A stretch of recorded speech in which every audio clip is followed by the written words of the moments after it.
Halo, assalamualaikum teman-teman. Kembali lagi di channel ala Civil Engineering. Kesempatan kali ini saya mau sharing video singkat terkait AutoCAD, yaitu cara aktifkan pilihan seleksi objek gambar atau objek garis. Apabila kita mendapati objek gambar yang saling berhimpitan seperti gambar di sini, dan kita perlu mengklik atau memilih objek yang ada di bawahnya, katakanlah ada 3 objek atau 3 objek garis yang saling berhimpitan, maka perlu sekali kita mengaktifkan pilihan seleksi objek agar memudahkan kita dalam memilih atau mengklik objek gambar atau objek garis yang ingin kita eksekusi.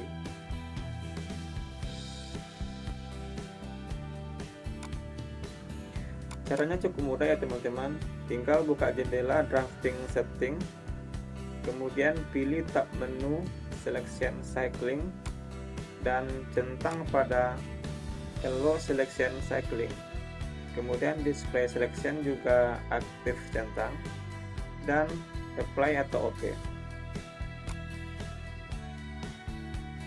Maka di sini kita sudah bisa memilih objek gambar atau objek garis yang berada di bawahnya.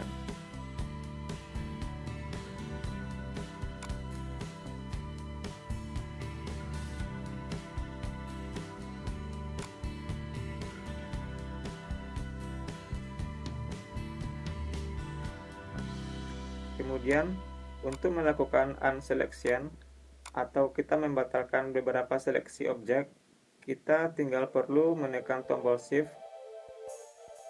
dan klik objek garis yang akan kita batal seleksi.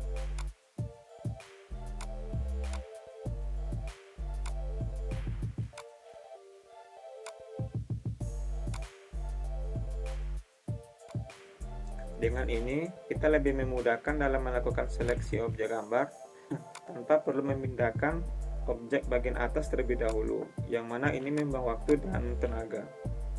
Oke teman-teman, itu sedikit info dari saya terkait cara mengaktifkan pilihan seleksi objek gambar atau objek garis. Semoga bisa bermanfaat.